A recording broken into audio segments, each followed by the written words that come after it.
So what I thought I'd do is, I've been talking to some people that are interested in carving who haven't carved before lately, and I thought to myself, let's do a real simple one. There are a lot of elaborate, very detailed reshaping, re-edging, reprofiling a knife, all that kind of stuff. But the reality is, if you buy a knife and you strop it regularly to keep it sharp, you shouldn't have to reprofile. The only time those kind of things happen is if you drop a knife and chip the end off, or you've worn it down so badly from like using a stone or something like that. But traditionally, if you're not dropping your knives, which nobody does intentionally, but if you don't drop your knives, you can just use a strop. And basically all this is a piece of leather. Arguably, you could just use a leather belt with nothing on it.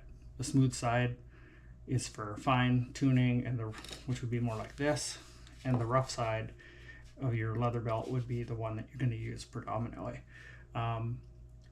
Usually when you buy a strop, they'll give you compound. There's different colors, they're just different grits, they do different things. Traditionally, if you buy a kit, you're going to get a basic one. There are people that live and die by it, but you're beginning, so it really doesn't.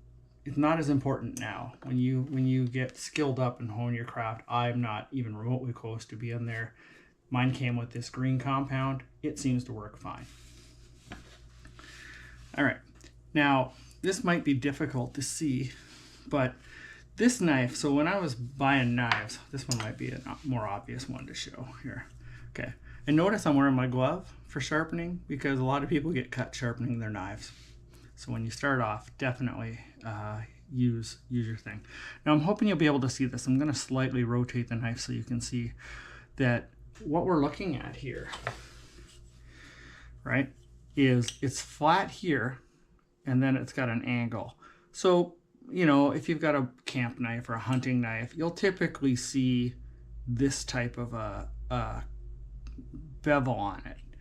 And, you might find your knife looks more like this, like think of your butcher knife or something, where it's reasonably flat, right? This is called the spine at the back. Reasonably flat from the spine to the point.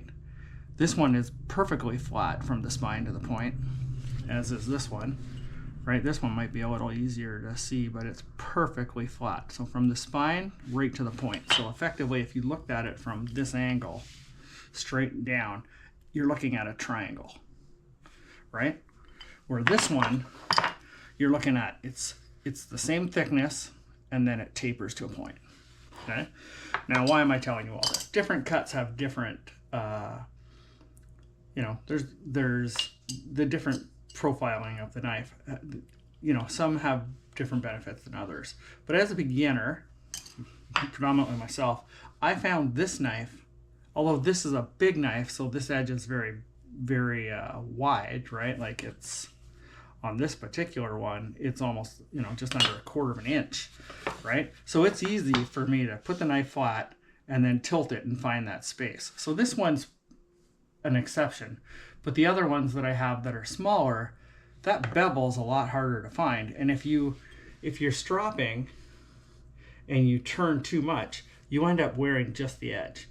And if you don't turn enough, you're not even stropping the cutty part of the edge. So let's say I do this one perfectly and I'm stropping it, and I got this edge perfectly lined up on the strop, and then I turn it around, do the other way, and I do too much. Well, then I've ruined both sides. And if I don't do it enough, now I've got a burr on this side. So I find this style of knife, which came in a beginner's kit, this profile,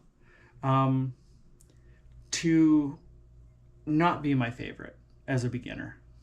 Okay? What I look for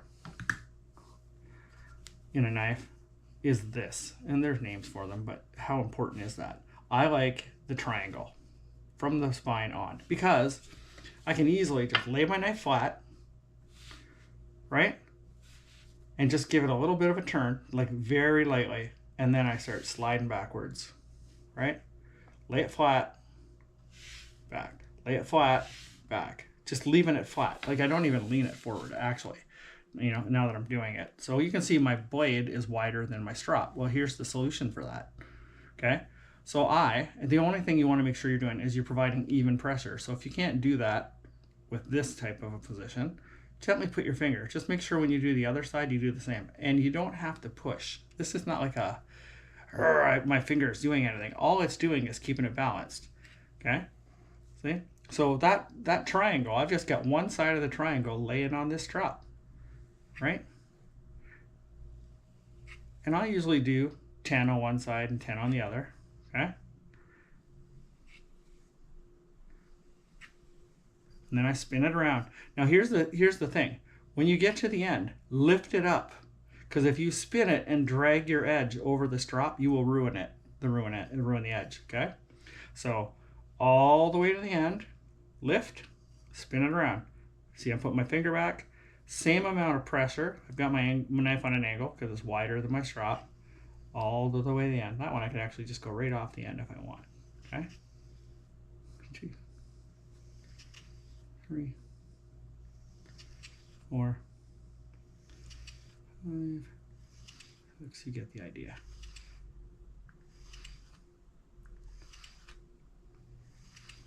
Okay? And I saw a guy once and he said what he does, he goes 10 each way, 9 each way, 8 all the way down 1. So if you really want to give her a good honing, you can, but every time you do this, you risk wrecking your edge. So I tend to just do 10 and 10, and then I try the knife, and if I need more, I do 10 and 10, 10 and 10, right? This knife, exact same profile, exact same, right? This one kind of fits right there, right? So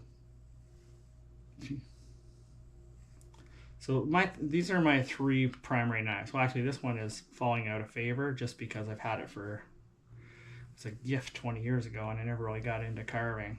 But this is a KCD. It is German made. It works. It works well. It just doesn't hold the edge quite as well as the other ones that I use. So this one's called the KCT, made in Germany. This is my OCC.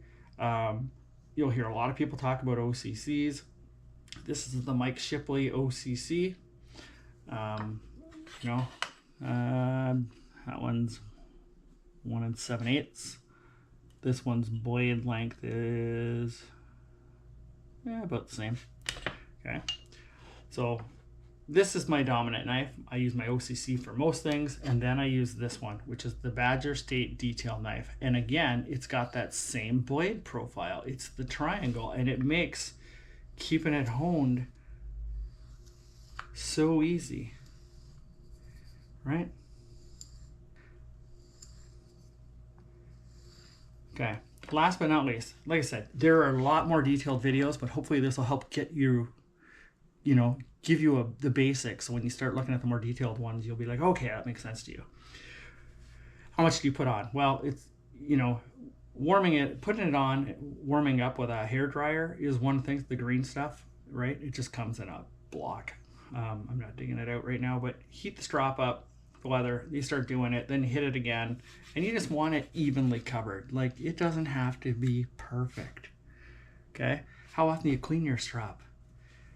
I cleaned one time, and I don't even know that I had to do it. And I did it with this really cool technique. I have a steel ruler, and I scraped the bulk of the stuff off, and then I reapplied the green stuff and hit it with my hair dryer to kind of help soak it in. Anyway, if this helped you, please drop me a like. If you haven't subscribed, I really would appreciate you subscribing. Tell your friends, and we'll see you back here with more tutorials.